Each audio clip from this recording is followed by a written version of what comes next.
Gemma Hurley grew up in North London and dabbled in theatre and commercials before making the jump to screenwriting. After the huge success of Shudder-produced Zoom lockdown horror hit Host, which Gemma co-wrote, she has opened many new doors with the likes of Blumhouse, BBC, Netflix and Sky Studios. Becoming one of the hottest new prospects in England and now globally, Gemma offers some great advice for creatives who are looking to follow their passions, screenwriting tips, her favourite horror movies and what the future holds. I hope you guys enjoyed this as much as I did.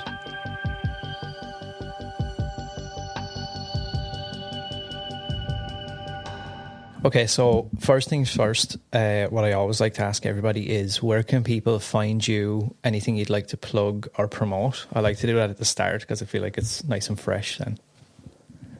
Okay, so I'm Gemma Hurley. I'm the co-writer of Host, which is a found footage lockdown horror, which is currently streaming on Shudder. But it's also now out generally on, Apple TV and Sky, maybe, I'm not sure. Amazon Prime, all the general things, you can watch it. And the DVD just came out this week. So Blu-ray, that made me sound like I was an old person. People only use Blu-rays these days, don't they? Jesus Christ.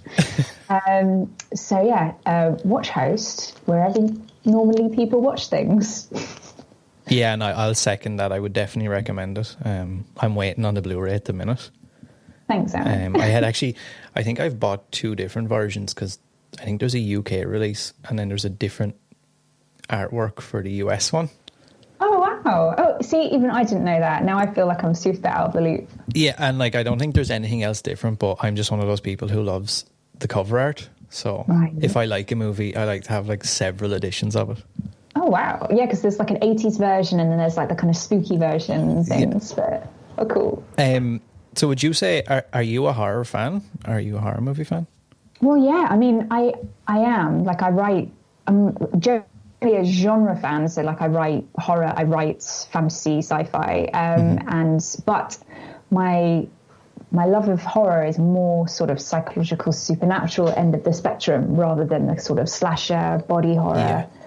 And recently I've been going through the back catalogue of all of the classic horror films I've missed out on. So I've for the first time only just seen Evil Dead 2, nice. Black Christmas, The Fog, Psycho. I can't believe I missed that one. Jesus. But yeah, I've really just been, trying to fill it in because there's so many fantastic films out there that I feel a bit embarrassed that I haven't seen yet. You know what? In a way, I'm kind of envious of that, though. I wish I could wipe the slate clear and go back to the start again. Oh gosh, yeah, I'll have to pick your brain for what I should watch next. I've been asking Twitter, which of these 4 films, should I see next? And I feel as well with that, because I get that a lot, because for as much as you think you may have watched or seen, there's always another 100 movies. Especially nowadays, I guess, with things like Shudder, there's so much good content out there. And then I just find that I sit on a long list of things and I just cannot decide what to look at next. It's so overwhelming. Usually, because I co-wrote Host with Jed Shepherd and Rob Savage, and they are massive horror nerds. And they have all these shorthands for horror films they see when we're writing together. And I'm like, oh God, there's another one for the list. The never-ending list. So... can you remember the first horror movie you ever saw or first horror-related experience? I think when I was really, really young, it was probably accidentally watching the X-Files over my parents' shoulder. There's nice. It's not a film, I guess, but there is this one episode, I think it's about the Mothman, means anything to you, where these invisible people live in the woods, they've got red eyes, and there was just a shot where you saw the invisible Mothman with red eyes standing at the top of the stairs in this cabin, and it just freaked the hell out of me, and I couldn't go upstairs for, the rest of my childhood. So yeah, that was one that probably got me as well. Just not necessarily that episode, but just random things from X-Files. I love when somebody has a story that isn't The Exorcist or Freddy Krueger or something. It's a little bit more obscure. Mulder and Scully up to their shenanigans that scarred me. Such a good show. And would you say, at what age was that? Like super young? Oh my God, like, 8 or something. Okay. And did that, obviously that scared the life out of you. Did it start any kind of, I don't want to say an obsession with it, but did you become like a horror kid then as you got into your teens? Well, yes and no. Like I think it's weird because I didn't really see myself as a horror fan till I was in my 20s. But I think if I actually look back on it and think about when I started getting into writing, that's when I started getting obsessed with horror when I was about 11, 12, when the Blair Witch Project came out and The Ring kind of came out around that time, and Scary Movie and like all that kind of era of like the sort of early 2000s. Yeah. I was so obsessed with the Blair Witch, and I kept like making kind of parodies of that film and things like that, and like getting playing with the camera and trying to find the witch in the woods, and I guess it's kind of must have been where it all came from, unwittingly or not. It's so Blair Witch is my favorite movie, I think, of all time. And yeah, it's amazing. And it's so good, but for a while I kind of felt like it didn't get enough recognition. But I've spoken to so many people over the last 12 months that cite that as at least some part of what either created the catalyst for getting involved in something or as an inspiration. I think so. It's definitely got cult status. I mean, everyone's seen it. It's like one of those films now. But I mean, at the time, I'm surprised you say it didn't have the recognition at the time. I thought it was this kind of huge thing in my head, but maybe that was just because I was going around blockbusters and seeing it everywhere. Yeah, well, I do think it. I just felt like in as we moved further and further into the future, I felt like maybe newer fans, obviously because of the internet and stuff, it killed a little bit of the glory it had for creating this real life story. So I think now when you mention it to somebody who may not have seen or heard of it before, then it's kind of like, nah, it's fake. It's another one of those movies, whatever, and can't really appreciate what it actually. Yeah, because it came along and it was it's a new thing. Yeah. Because I can still, like, I watched that movie so many times, and I can still kind of put myself into the frame of mind when I watch it. So so Blair Witch, whose fault was it? Was it Heather's fault? Was it the guy's fault? Is it all an elaborate prank? Like, what's your take? I actually don't know, and I had the chance to. Once I started up this podcast again, the first interview I actually had was with Eduardo Sanchez. Oh my God. And we had like a 2.5 hour conversation. And like he gave me so many different ideas that I never thought about. And I've read so many theories, and there's so many books out there. There's a book, I can't remember the name of the author, but it's basically the story of the Blair Witch, and it has all the backstory of Rustin Parr and all that stuff. And like, it's gotten to the point now where I'm so confused, I don't know what I actually think. And I was talking to Eduardo, and he was like, that's kind of what I want people to 20 years later still not really know what really happened. The mystery is what's terrifying. Yeah. It's that's really, it's a pity now, because I find anytime I recommend that to somebody maybe a bit younger, they don't really get it. It's like, nah, whatever. I didn't see anything. It wasn't that scary. How strange. I know, yeah. I know. And it makes me wonder, is that why when they done the Blair Witch in 2016, did they put the witch the witch or whatever it was you saw, that creature? It makes me wonder, is that why that was put into the movie? Gosh, I don't know. Like, 'cause I always think what you can't see is scarier, and it's like the same with like the the Paranormal Activity franchise and that kind of era. I don't know. I always feel like showing the monster too many times can take, it takes away the mystery. And it's always like, is there a man standing in the corner of my room? That is more terrifying, than, finding out it's, whatever, your clothes. Yeah, and I think that really worked well in that first movie. The fact that there's so many they're all just theories, really, of what the witch might look like or what's actually going on. And I had recently seen they had shot multiple endings for the movie, and I think one of them has Mike on a large stick man, like a cross. So when she goes down, he's tied to the stick man in the corner. Oh God! And like it was quite good, but then when I went back and watched the original, and I was like, actually, do you know what? The fact that he's just facing the corner and we don't really know, kind of makes it worse. Yeah, it's even more weird. It's like, hang on, well, he's not being tortured. Like, yeah, like what? Yeah, what? Yeah. Ooh, shudders thinking about it. So when did you become interested in, when you started to write initially, was it with the intentions of being involved in movies or books, or like, how did that all come about? Well, this is the thing. I never really thought that writing was something that you could do as a job. Mm-hmm. No one says that when you're at high school or, choosing going to university.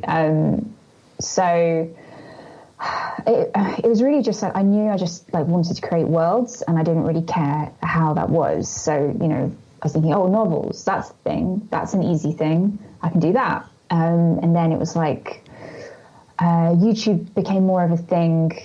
And I started, I was collaborating with some people, and we were doing like comedy sketches online, and then that got a little bit of attention, and then we were like, let's do like comedy theatre because at Edinburgh Festival, because people get found there. Yeah. So I was just still writing, but just lots of different mediums, and it kind of got to the point where it's like, I really just want to create, do stuff for screen. I guess it was like at some point in my 20s, and I had to like really learn how to do screenwriting. And in the end, I just one day I just quit my job in advertising and wrote a pilot and got an agent off the back of that, and haven't really looked back since. I've been quite lucky. So your process, when you mentioned screenwriting and stuff, did you go to college for that, or just knuckle down and it's all self-taught? Knuckling down, but also I do think doing all those plays at Edinburgh Festival, you just learn. You have that audience feedback like every day, like seeing what worked, what didn't work. Let's tweak this, see if it works better or work. And it's such a brutal training ground. Mm-hmm. And then also, for anyone who's a screenwriter out there, like you probably already know about this, but I listen to John August and Craig Mazin Script Notes podcast. It's amazing. They're quite big advocates of not going to, not doing a master's in creative writing. And, every single week they put out another like this, more about like the craft of writing or the business of writing or character, talking about relationships. And I just found that just so informative. And I guess here we are. It's amazing the way I think the invention of the internet has made this stuff a lot more, I don't want to say achievable, because it still requires a lot of, I don't even want to say talent, a lot of hard work and probably perseverance to kind of stick through it. But it's fantastic to see that you don't have to take that if you don't want to. I think it's because it's such a barrier to entry. Like doing an MA in creative writing or screenwriting is so expensive. And especially like if you really want to go to a place that's worthwhile, you have to go to, in the UK, NFTS is probably the only place, maybe Met Film School. And then, but really you've got to go to America and go to, somewhere in LA. And that costs, whatever that costs, like, 20 grand every year plus living there. Like, only certain types of people can afford that. Yeah. And does that mean they're the only types of screenwriters that we can have? And I don't think that's right. So you're right. It's kind of democratized the whole thing and made it a bit more accessible. Mm-hmm. So what would you say was your first, I don't want to say breakout, but where it became a reality maybe, more than just writing for the fun of it or whatever? So Host is my only credit so far, that's actually like on screen, but I have been like writing as a full-time job for about like 3 years now, and I mainly work in TV. That's the thing. So like I've never done any film credits before, but I'm doing a thing for Netflix, I'm doing a thing for Sky, and I'm doing a thing for Amazon Prime at the moment. But it's all in the kind of genre world. And how would you say your experience with film and TV, how did that differ for you? Better, worse, more difficult? Well, I just feel like quite... I was having a conversation about the difference between film and TV yesterday, and I realised I'm quite ignorant about how the film industry works compared to how much I know about the TV industry. The film, especially in Britain, where we only really make period drama films, essentially, or Bond, although that's been sold off now anyway. And we used to make Harry Potter.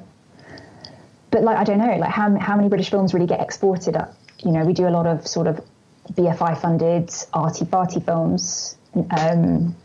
But the British film industry is quite... We just don't really do horror. Yeah. We don't really do genre. So I kind of stayed away from it specifically because it was the streamers are taking over. TV is golden age for TV. Just, there's work in TV that isn't in film. And I think that's still the case, unfortunately. Yeah, it is kind of unfortunate to see that. So how did Host come about originally for you?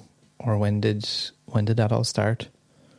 So for whoever doesn't know, so Rob and Jed are like the main creators of Host, and they did during lockdown, they basically did a Zoom prank to their mates on YouTube. I don't know if you've seen it, Aaron. Yeah. So he was like, they're bored, they got all the actors together, they got like a kid to jump out from the attic.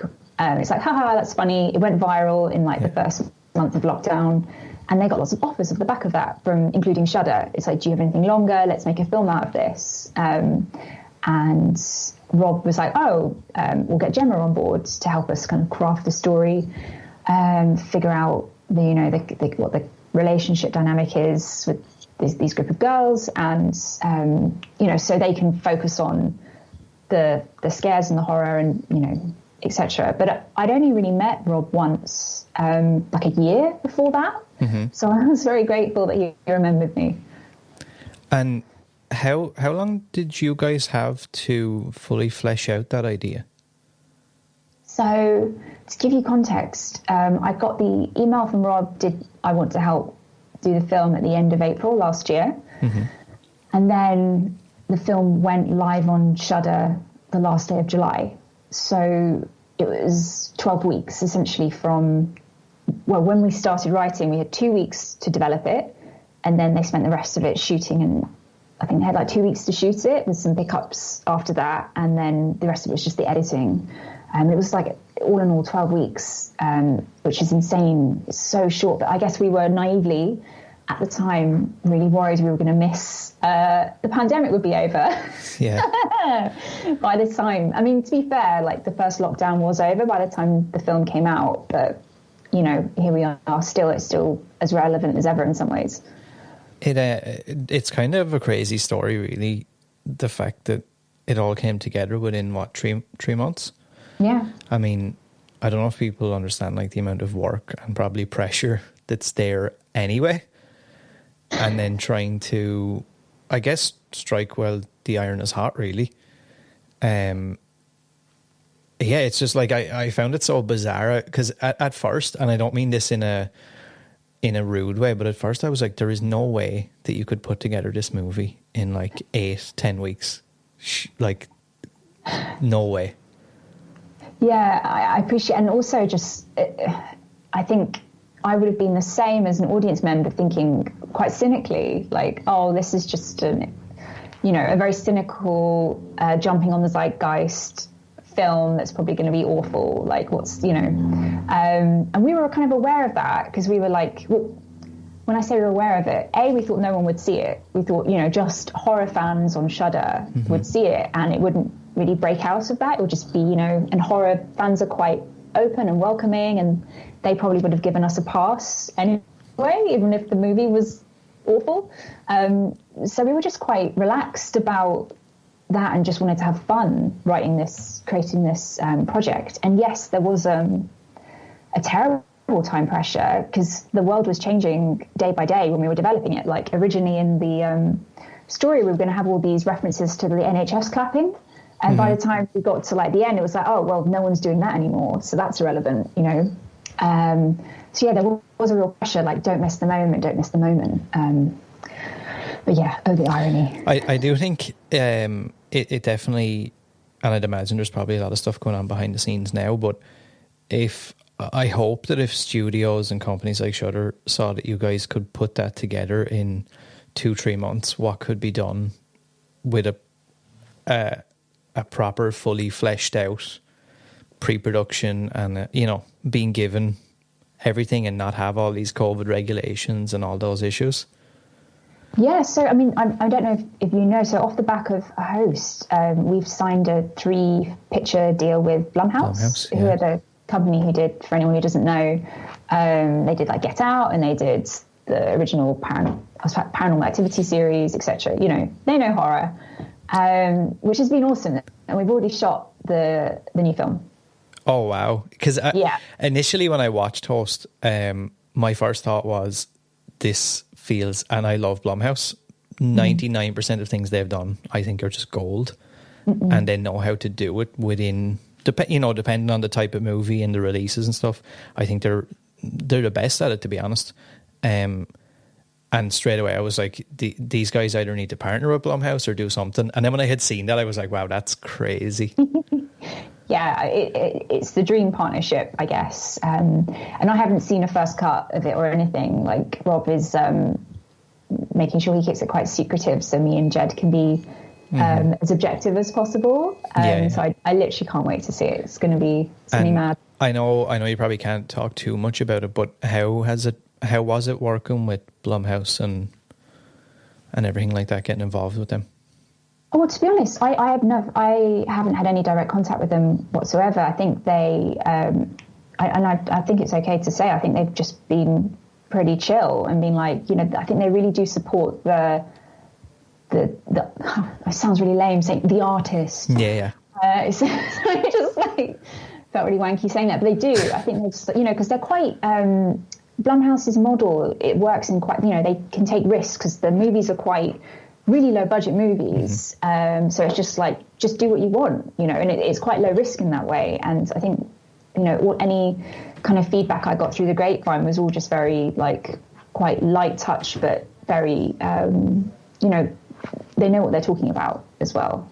So yeah, it's funny. And like everybody seems to have that experience with them. I've heard very little negative about anybody who's worked with Blumhouse, and even some of the directors and stuff that they've gotten on board and some of the bigger names,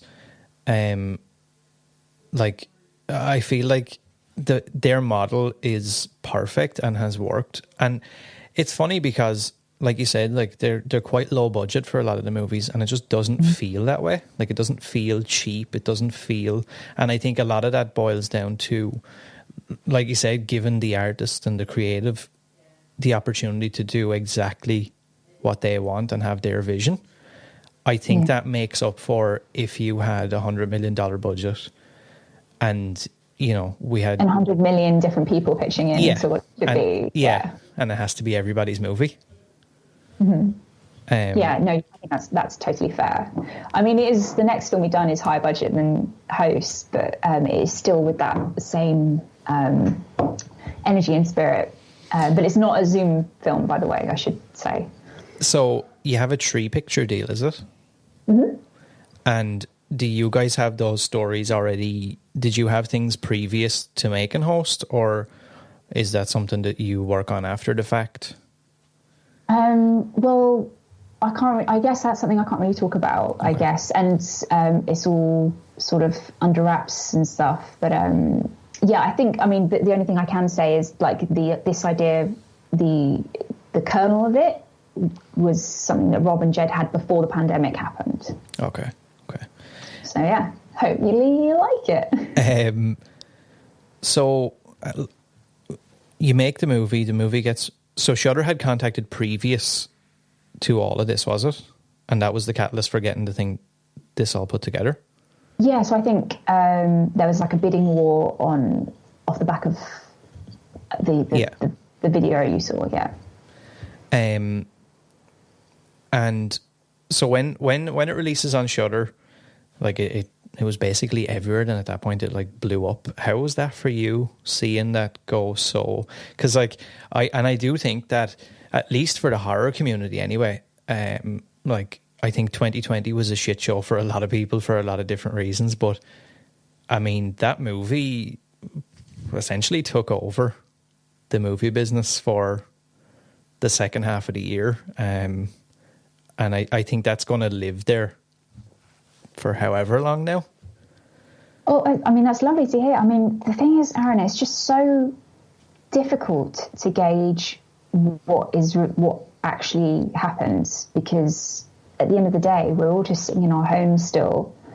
Nothing's really tangibly changed. I'm still like sitting in my pajamas. Mm-hmm. I'm just looking at Twitter more and going, someone liked Host. You know, it's like I don't know how well the movie's done. I've got no like data or anything. It's just people seem to like it, but is that just in my social bubble? Like you just don't know. And obviously there was no, to put it in context, there was no, like, from my perspective at least, there was no marketing budget. There was no marketing for this film whatsoever. There was no trailer for the film. The trailer came out after the film happens.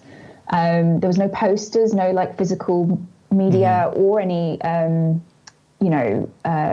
trailers being sponsored and put online. It was all through word of mouth, through the horror community, which is nuts, really. But it's kind of gone in waves as well. We thought, oh, that's cool. And then it kind of like went down, and then it came up a little bit again when the film went out in cinemas, but then lockdown happened. But then it feels like something else. It's sort of, I don't know, something's in the zeitgeist last couple of weeks. It's going to come back in, like, you don't know what causes it, but maybe it's the Blu-ray perhaps. But it's just been a really strange ride, and I can't get my head around it because my normal life is not my normal life anymore, and there's no way of like judging what's real or not. Yeah, that makes sense. Hopefully it does. It's going to be weird when hopefully all this COVID stuff kind of goes away, or at least dies down to a point where we can get back to some form of reality. Because like you said, I do think there's going to be a lot of people out there who have changed their life for the better in a way. And I think it'll be weird re-emerging into the world with a completely different landscape than when we essentially went underground. Yeah. I mean, even just, I think the thing I found just in relation to Host, I found most difficult about it is that, I've only met everyone on Host once, and in real life, and that was at the BFI premiere that we did back in September or something. And you just want to hug everybody. Yeah. You're just like, all these people that had this, like, who are strangers, essentially, who I just wanted to, like, put my arms around and be like, wow, we did this weird, crazy thing. And you just can't. It feels so wrong. And I just can't wait to be able to, like, actually have that experience and properly celebrate and feel like we survived. Let's, I suppose somewhere down the line, hopefully there'll be a trip to LA, or what. I think Blumhouse is based out of LA, right? Yeah, but like, when is it? Yeah. I know. I don't think we're going to any kind of premiere anytime soon. Oh God. I don't know if you can talk about it or whatever, but was there ever an intention for Host to become a franchise, or any sequels or spin-offs or anything like that? I'm not really, to be honest, no. I think maybe, I'm not saying never say never. I know that Jed especially has some ideas that he would like to do if there was a Host 2. Mm-hmm. But really it was just, it is what it is. The story's been told. But that's not to say that there won't be any Easter eggs about Host in the next film. It just, every time I think about the movie, it's so bizarre to me how, like, I'm not sure if you know, but how difficult was it to pull all that together with the whole Zoom thing and just everybody remembering their lines and getting it to feel, because it just felt like watching a group of people in real life. How difficult was that? So there's so many different answers to that. So the first one is, the producer, Douglas Cox, I say this to him all the time, but I'm like, I actually think he's magic. I don't understand how they did that, what they did with that film. Like there's behind the scenes on the Blu-ray about how they did it, how they did the stunts remotely is just boggles my mind. That the act and obviously Rob is like an incredibly talented director to be able to direct those group of they are his friends, I should add, and maybe that definitely adds to the authenticity. But to be able to do that remotely, like, that's insanely difficult, and he pulled it off with shining colours. But then the last thing I'll say is, for the development process, we didn't end up. There wasn't time to write a script. We only had 2 weeks. That's you can't write a screenplay in 2 weeks that's going to be worth anything. Really, all we did is provide a framework for the actresses to improvise around. So all of that authentic, witty banter is stuff they improvise, and they should get all of the credit for that. Like, not the writing team, because they are awesome. How was that experience for you versus maybe having like a fully fleshed out screenplay? It was just so weirdly different. Like, the first hurdle was, hey, do you want to create something with people you don't know on Zoom? Like, what? Back at the time, that was just like, well, that's just going to be awful. Like, because you don't have that chance. Like, I'd never met Jed at that point. Like, he was a stranger, and I'd only met Rob once, and it was like, can we create something fun and worthwhile? And I don't know if we're even going to get on, or do we have the same sense of humour? Do these guys have like fragile egos or anything like that? But in the end, it was just fun. We just watched a bunch of movies that I hadn't seen for reference, like Lake Mungo and Paranormal Activity 3 and Ghostwatch, and I'd already seen Unfriended and Blair Witch and stuff. And we just really want to get that tone right and make sure we were making it fun. Because none of us wanted to feel shitty and claustrophobic at that point during the pandemic. I just wanted some catharsis, like we were on a roller coaster ride. So it was really just trying to craft what that structure was that would give us that feeling. Like you're going up, I don't know, for anyone who's not in the UK, like there's a ride in Alton Towers called Oblivion, and you just go slowly up, like really slowly, and then plummet down. And that was kind of how the film was structured. But also I think the thing that really unlocked it all for me was trying to figure out that hierarchy of the friendship group. And, this wasn't just going to be a run-of-the-mill pandemic film. This was a film for us about, or even just a run-of-the-mill demonic possession film. This was a film about a group of friends isolated in lockdown and what that does to a friendship that can only, talk to each other over Zoom, and how the demon and the situation kind of exploits that tension. And that was quite fun trying to figure that out. And we did a real seance with the actresses and a real medium to get those, get some how does this actually work over Zoom? Because we had no idea, does it work? And that was quite an eye opener. And I think there's definitely footage of that somewhere. I love when a group of people and creatives can, I guess, prove the naysayers wrong in a way. Because something that you had said earlier, and I do feel like that maybe for a little while, not for me, maybe because I'm such a fanatic, that I do find if you're a horror fan, you will give things a pass regardless. Even some of my favourite comfort movies I know on a movie aspect are just awful. And I wouldn't put this movie in that category, but I could see maybe mainstream people thinking, oh, I've seen Unfriended, I've seen this, I've seen that. It's the same thing again, and, why would I watch it? And then to see it be flipped completely on its head. Because in my opinion, I don't want to say it reinvented that whole thing, but it's a completely different approach. It's a completely unique. I have seen so many found footage movies and that style of movie, and I love them all, but it does get a bit samey. And then to see it in 2020 be kind of turned on its head, and it just worked so perfectly. And I think if that wasn't, because I'm assuming a lot, if you have conversations with people, they're going to go, oh, I love the movie regardless. But I think that the fact that it's been so talked about, even on a mainstream level, and in the fact that you have companies like Fright Rags have already made merchandise based around that, I think, especially for the horror community, that says a lot. Like, I've seen huge IPs not get merchandise for really so long. The fact that, and I thought that was amazing. I was like, that it just goes to show that this works. You can do it if you've got that seed of an idea and you've got a group of people who care. Yeah. It doesn't have to be the same thing over and over again.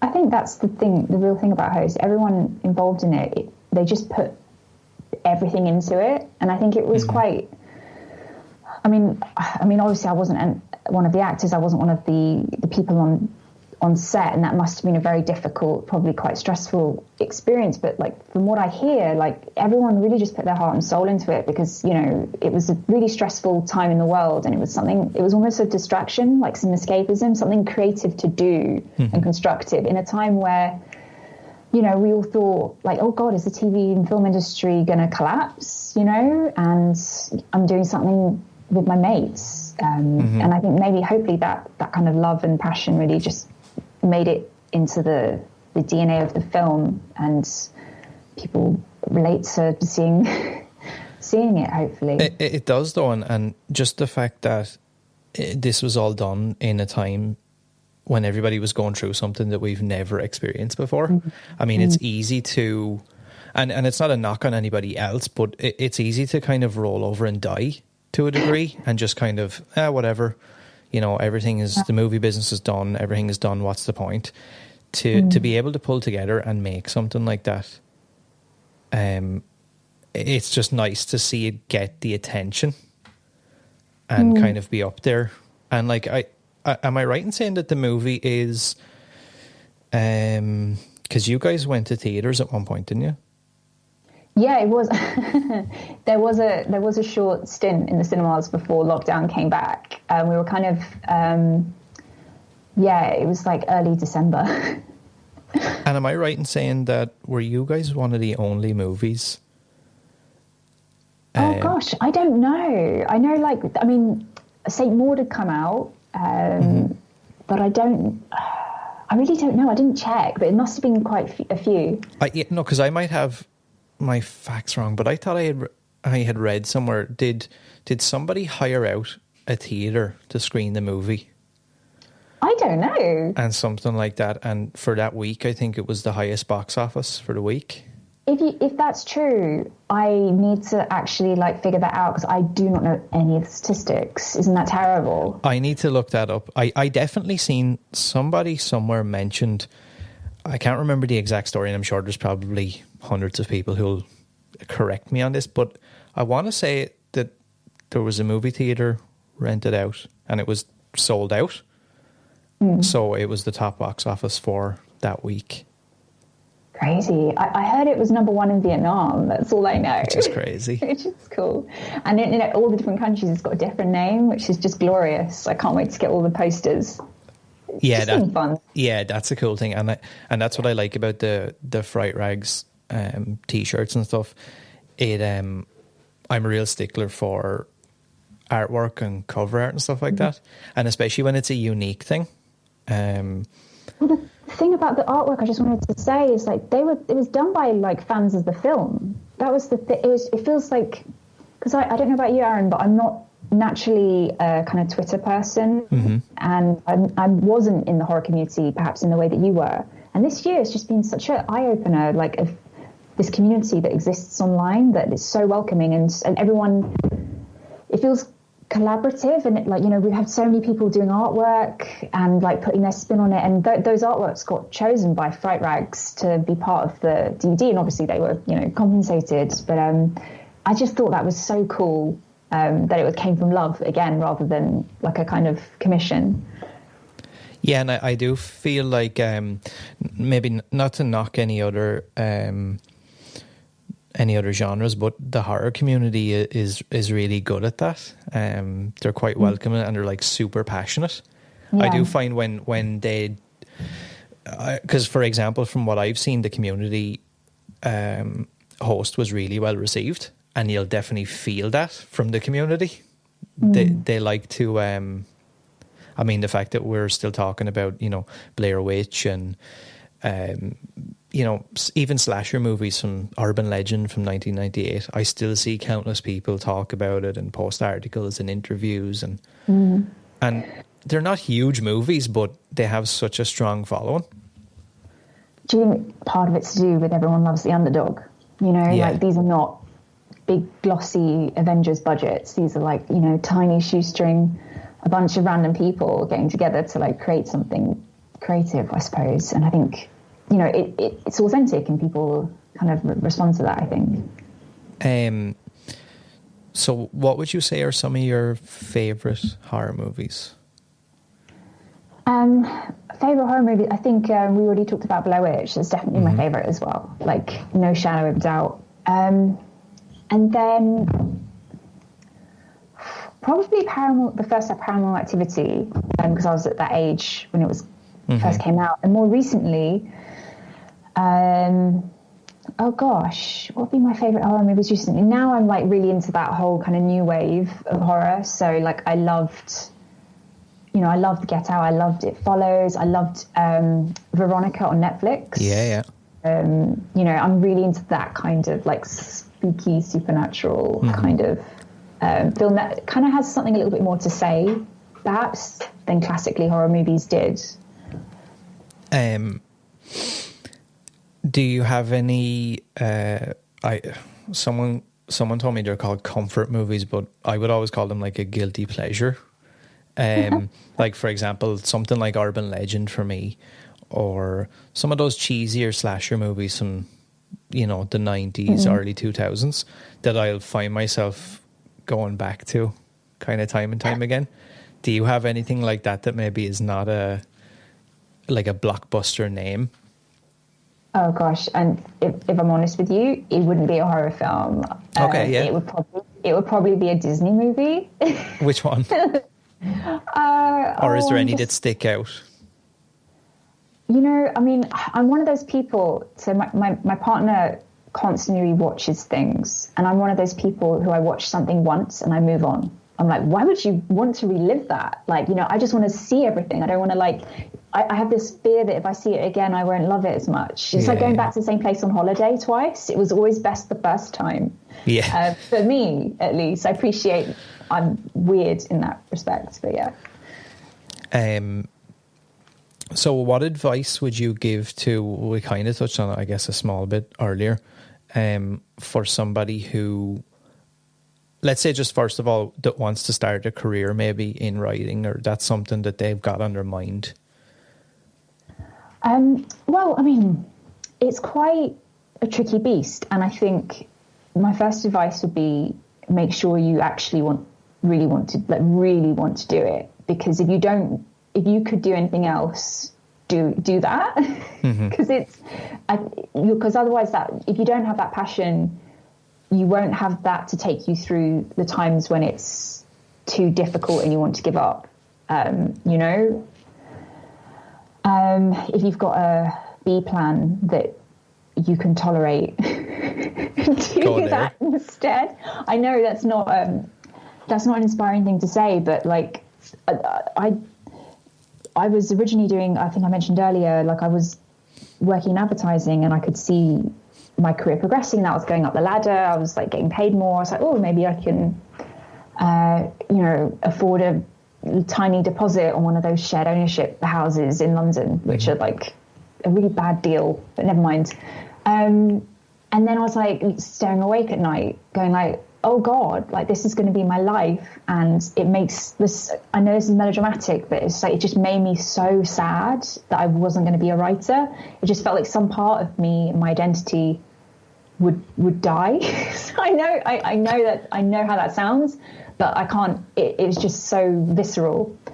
And I, after I had that kind of realization, that's when I quit my job and was like, I'm going to be a writer. And unless maybe you don't need to be as melodramatic as me to be a writer, but it has to be, I think it does have to be part of your identity, because it's just so hard, and there's so many people who want to do it to get into this industry. Yeah, like you really have to be it. Yeah. And that's something that I touch on a lot with different people. I think in modern days, the idea of being something is what a lot of people get confused with versus actually doing that thing. Because it's fine to go on Instagram and look at somebody and think, oh, they've got the 1% life. I want to make movies with Blumhouse and I want to do this and I want to do that. They don't see the, 8-10 hours writing at a desk, can't move, constant emailing back and forth. Like there's a lot of things that go on behind the scenes, I think, that people don't. Yeah, I mean, I'd raise you, like, I do 14-hour days writing. There you go. Like, it is not healthy. It is obsessional. It makes you prioritize writing above everything else. And that is not, I don't think that's sustainable. Mm-hmm. I think once you get to a certain point in your career, you can start saying no to things more and being a bit more,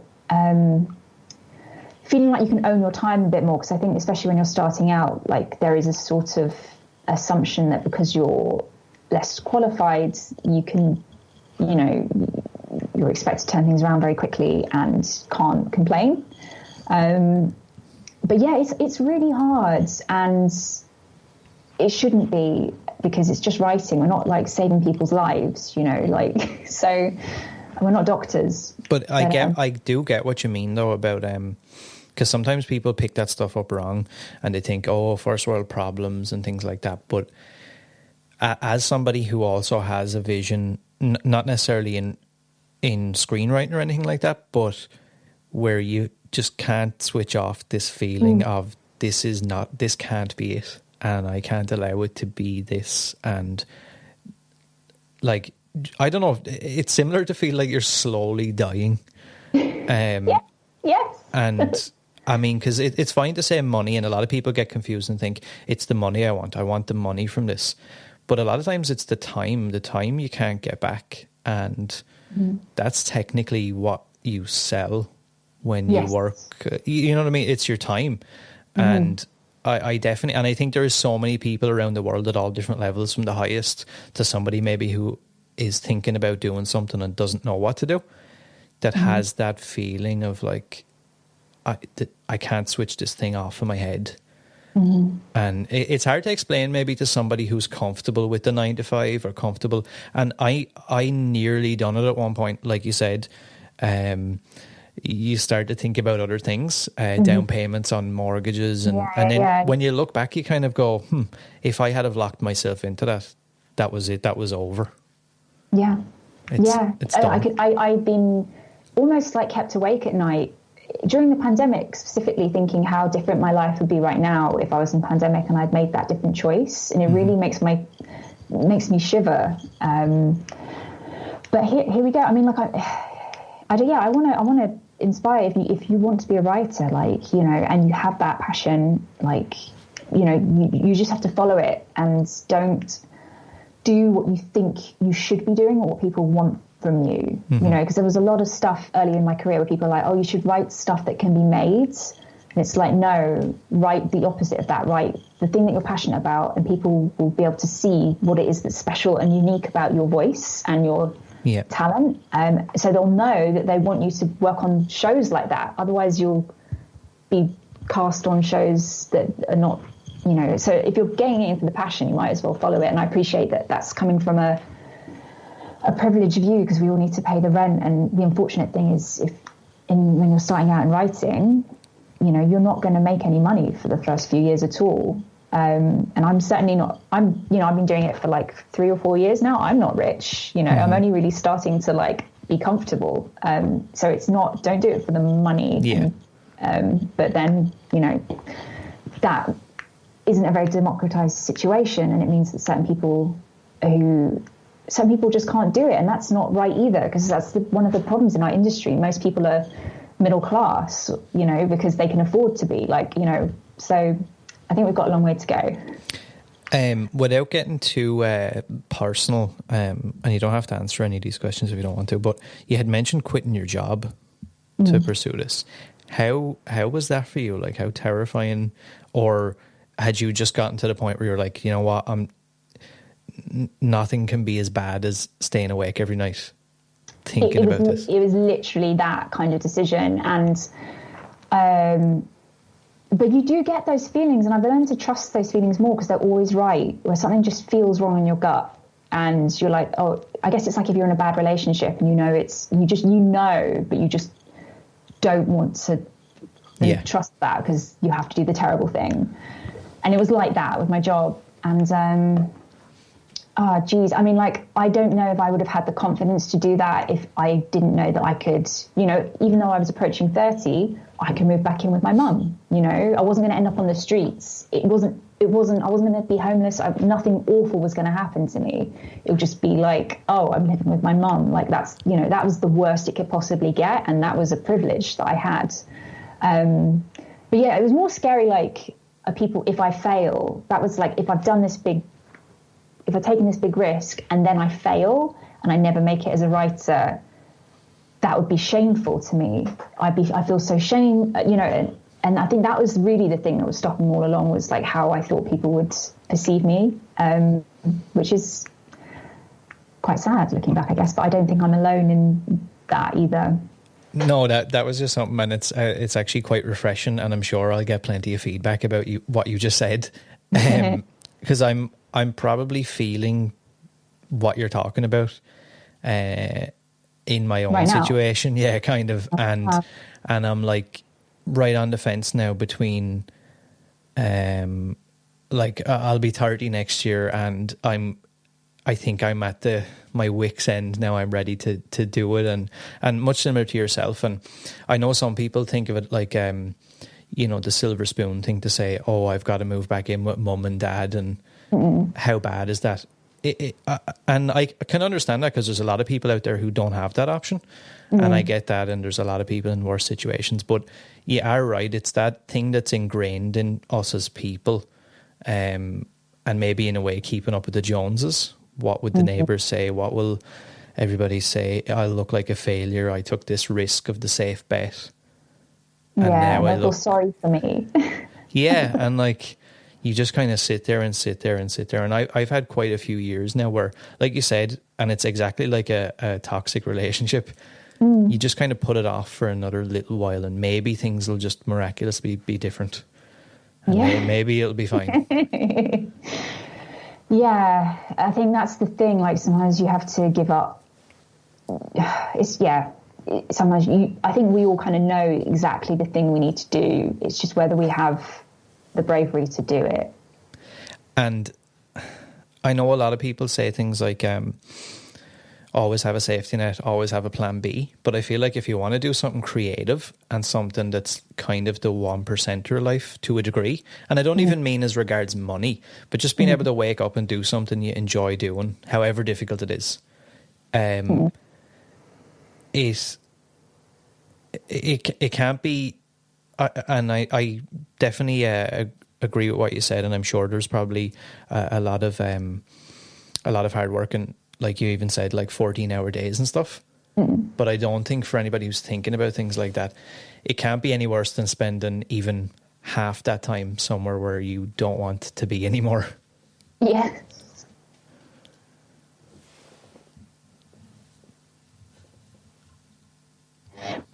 Oh, Aaron, are you still there? Are you frozen? Yeah, sorry, I'm not sure what happened there.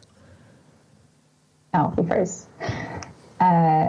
Did you catch the end of that? Or no, we missed that bit. You said, you said you were talking about it can't be any worse than being in a job that you hate every single day. It isn't. It is hard, and it's like not going into it naive about that, and everyone has to make their own personal decision there. I don't look down on anybody for not, not everyone can be writers because the way our society is set up, or not everyone can follow their passions because of the way society is set up. Doesn't really seem to allow that right now. And I don't know. I mean, this is like a whole other bigger conversation about and but just to touch on something else before we get off that topic, when you had said about you kind of put that your job now before everything else in a sense, and it's kind of a little bit obsessive and stuff. How do you deal with things like relationships and stuff like that? Because I get that question a lot from people. Ask this person, could you ask them how they deal with X, Y, and Z? And I do definitely find that even myself, sometimes I, and maybe unbeknownst to me, I prioritize these things that I want to do, and maybe without realizing neglect some of the other things. How do you deal with that, or try and, do you think there's a balance there for that? Is it a conversation you need to have with people? God, I think this. I mean, you've touched on the problem of my life at the moment. I mean, I'm very lucky because I've been in a relationship with my partner for like 9 years, and he's also a writer. Okay. So he gets it. Like, we are on the team through thick and thin, and we understand it. But yeah, you do have to. I've noticed, I think I've been much better at more recently, but I did notice at the beginning of my career when, it felt like every second counted a bit more. I would stop going out. I would say no to going on holiday. I would be flaky about plans. And that does have consequences to how close you are with people. And I think it's about,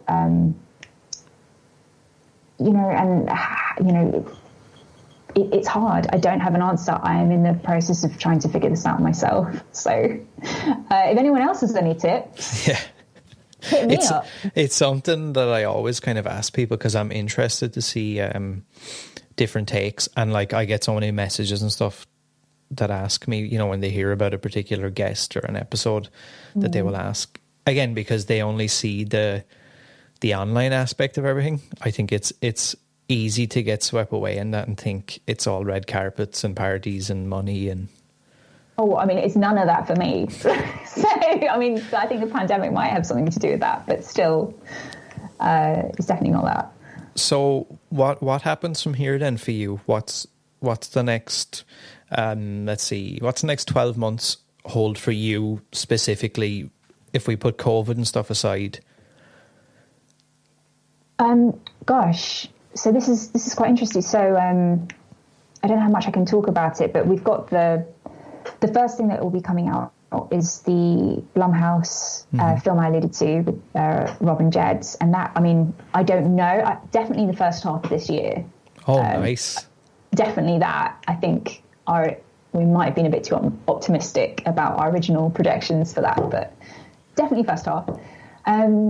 And the other things the other TV projects that I'm working on were COVID affected, and they all got pushed back. One of them should have been filmed by now, the one I was doing for Netflix, and that won't be out till next year. And then I'm doing another thing for Sky, and again, that won't be out till next year. Yeah. And then there's something else I'm doing with Amazon Prime again. So they're all genre space. But now I'm sort of pivoting to like working on my own stuff a bit more, which is exciting. And would you like to stay in movies and TV, or have you considered, books or novels or anything like that? Not quite yet. I think I need to crack this nut first. But I'm adapting novels for the screen at the moment. Oh, nice. So let's see what shakes down out of that. Is that something? Do you ever curate your own kind of thing? Like, will you see a story maybe, or a book or something, and just decide to go and do it? Or does it have to be something that's kind of put in front of you? Well, I kind of create my own stuff from... Like, I've got a bunch of my own ideas that I'm selling to different production companies that are my own original concepts. But generally I find the working in TV is quite multifaceted. Production companies often will come to me with like, can you do a pitch on this book that we want to do, or pitch to be in this room. So it's a bit of a mixed bag. But I'm still quite early in my career, and I've mainly just been trying to focus on learning as much as possible, as quickly as I can, before I take the jump and do my own stuff, which is hopefully what this year is going to be about. And again, I know you probably can't talk much about it, but have you guys started work on the other Blumhouse projects? No, we're still like knee deep in post. Okay. Yeah, the first one. And somebody asked me to ask you, have you ever, now it doesn't have to be a fully fleshed out screenplay or anything, but had you ever written your own take or your own entry in any existing horror franchise or world? No. Oh, do you mean like I think there's like an American fashion for that, like spec script for a thing. Yeah, no, that's not something that ever appealed to me, because I was like, I want to write my own shit, Yeah, because that was going to be my follow-up was if you could get involved and maybe rework a story or reboot an existing horror franchise, is there anyone that sticks out? No, I wouldn't want to. I think I'm not really, I get it. I'm not generally a big fan of the remake culture, because I think it kind of, it's just lazy. It's lazy, it's cynical from people trying to make money, again, essentially. And I think there's so many wonderful writers and creatives out there who have all these new wonderful genre ideas, but they're not allowed to make them because they have to be based off an existing IP. They have to be from existing film. They have to be from an existing book. And that just means that we are not making new stories that reflect who we are today. And I think that's kind of like a snake eating its tail. It's not a good state to be in for, like, our society. Yeah. What the position of what creative people are meant to be. Yeah. So could you see yourself ever, obviously maybe not so much getting involved in an existing IP or anything, but as regards, let's say your horror writing, let's put aside the other stuff, could you ever see yourself writing like a slasher movie script, or that style of movie, or a creature movie, or something that's not, I know you said you kind of prefer the psychological, that kind of side of it? Yeah, I'm not a fan of torture porn, so I could never do that. I think creature movie would be really fun. There's a lot of fun to be had there. I mean, I've been rewatching recently some, those classic old like 50s movies from the Cold War, where it was always like, oh, the thing from space, or like the Blob, and it's always some kind of like alien creature to represent, whatever. That would be super fun. Slasher, I mean, one of the shows I was involved with for Netflix is kind of a slasher TV show, but with a kind of twist on that genre, which was quite fun. It's got like a technological slant. But yeah, no, otherwise, no, I guess I'm never going to write Halloween or Scream or, anything like that. Are you a fan of those now? Like the more recent, like the Blumhouse Halloween, for example? Have you seen that?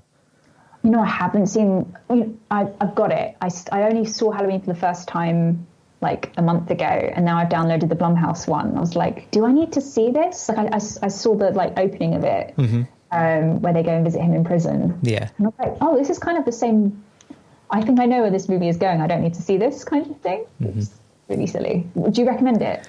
I do, but there's a lot of mixed feelings on it, I think. And I think because Halloween is such a well-known and such a well-loved franchise, sometimes, and it's like you said, and I don't even know if I'd call it a remake, or I don't know if it's called a remake or a reboot, but it's, even if you decide to go and do it, it can be so difficult to try and reinvent something that's already essentially perfect to a lot of people. Yeah, I mean, that's true. It would only be like if there was something that hadn't been perfect, like, oh, that, idea from ages ago, it had something in it that just needs to be elevated, sure. And also, I feel like I need to give myself a disclaimer, because I'm inevitably going to, at some point in my career, reboot something and suck the dick. So This is a message to my future self. I'm sorry. Yeah, because that's something that I can't remember who it was I spoke with that kind of said that initially they had started out with the idea of only wanting to make something. I think we were talking about Rob Zombie and the fact that a lot of his movies you can really feel they're his movies, and they might not be everybody's thing, but he, for the most part, stays true to his vision. And then the fact that, you know, he got involved with Halloween and he said it was like the worst movie making experience he ever had. There was so many people involved in that initial one. Oh gosh. And the studio just messed around with it constantly and changed everything. And sometimes I wonder, is it a case of maybe, I don't want to say having to do that, but maybe getting offered something huge and then kind of you're trying to decide, is this... I think if anyone ever did offer me anything huge, which I'm not saying they ever would, it would probably, it would have to be on a case by case basis, really, wouldn't it? Like some things I just don't think need to be remade. There's no point. Like there would have to be a point, you know? Yeah. Otherwise, it's just soulless. Yeah, and you find that a lot. Like, and look, I'm not necessarily complaining, because as a fanatic, I just want to see Michael Myers on the big screen again. I want to see Jason and Pinhead and everybody. But like even something like Texas Chainsaw Massacre, I love that franchise, but I don't think we need any more reboots. We've had I feel like that's the one that's been done a lot in recent memory. Like we had the 2003 movie, which wasn't so bad. And then they went again in 2007 and then again in 2011. And it's just like... a constant, and none of them really added anything new. No, that's the thing, and it's snaking its tail kind of thing. Yeah. Okay, so I think I've taken up enough of your time this evening. I really appreciate you taking the time. It's a really interesting conversation. Thank you. I have one final question. And it's kind of, I guess, all along the line of horror, but I always ask everyone as a last question, why horror, and what does it mean to you to write those stories? Gosh, that is it's a big question. Why horror? I think I mean it's the most base emotion, right? Fear. And a lot of people don't get horror. Like my partner hates horror. He's like, why would you want to watch people having a miserable time for 90 minutes? Like, why?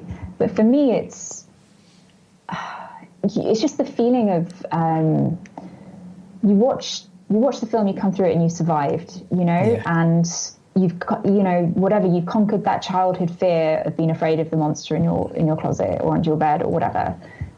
Maybe it harks back to that. I guess it just makes you feel alive. I guess the adrenaline is, I don't feel like that from watching a period drama. And I think that's what's so special about the horror genre. It kind of connects in such a fundamental way. That's, to me, it's just like magic. Yeah, it's true. And do you think that that people who maybe are like incredibly into the genre are in reality maybe a lot more reserved, anxious about reality? Because I find that a lot. I talk to people and they mention what you just said there about that feeling of overcoming and surviving whatever thing is in front of you. Gosh, that's so interesting. I don't know enough horror fans in real life. I only know them on Twitter to say. I know that Rob and Jed, who are like the most horror fanatical people I know, are super chill, super funny. So I don't know if it applies to everybody. I've also heard another trope about horror fans I've heard is that they're always very nice. Yeah, I could say that. From. Yeah. And, you know, I think horror and comedy also kind of go together quite well. For me, it's like, I like hot sauce. You know, it gives me a bit of a high. That's kind of what horror is. And I don't know. Yeah. It's anxious people are. The community is definitely a unique one. And I don't just say that because I'm involved in it, but they're definitely, I find for the most part anyway, a lot more passionate, and I think that's why you can see movies that maybe weren't huge blockbuster titles but have continued to live on and on and on. And, you know, we've seen directors, writers, whatever, continually get work just through, I think, the support of the community and how passionate they can be. I mean, I've went to some conventions in the States, and just to see the support that some people get, you know, they're not a Tom Cruise or whatever, but just the support is absolutely incredible. Oh God! And that's why I'm kind of bummed out that this whole thing with Host happened in a way during this whole thing. Oh mate, hopefully one day will come out when we're all like 100 years old. Would that be something that, I know, like, that probably wouldn't be your thing to be in charge of that, but was that something that you would like to do? That maybe in a year's time, when this is all blown over, that you could maybe do a release in theaters or something again, or maybe a special event? I've no idea. It all depends. I mean, will there be a world in 5 years? I don't know. I'd love to, and I'd love to go to the States. I'd love to go to all those conventions, and like anything to make it feel tangible and real. Yeah, would be awesome. Well, like I said before, I really appreciate your time. It's been great chatting to you. You've asked some really thoughtful questions that I don't get asked a lot. So thanks for the really interesting chat, Aaron. And just one last thing then. So where can, once again, I guess, plugs, anything you want to talk about, promote, where people could find you, or even a lot of times I ask people for a recommendation, a movie they've seen recently, new or old, anything. Also, so very quickly, if you haven't seen Host yet, it's on Shudder. You can see it on Amazon Prime. You can see it on Apple TV. It's out there. You can also get the Blu-ray now. Mm-hmm. And just plugging for something else. I mean, I'll do a plug for British horror, because it's been a really good year for British horror. We weren't the only horror film out this year. Like, say Maud is out, and His House is out, and they are both like getting some attention at the BAFTAs. And that's awesome, because horror never gets recognised at awards. So that really does give me some hope that maybe the snobbiness around the horror genre is starting to settle down a bit, but we'll see. Yeah. Well, the links for everything will be down below. So for anybody who's listening, wherever you listen to the show on, I will have all the links for the Blu-ray. I want to say it's out on DVD as well. I think so. I hope so. And then all the links for Shudder and everywhere else will be down below as well. Thanks, Aaron.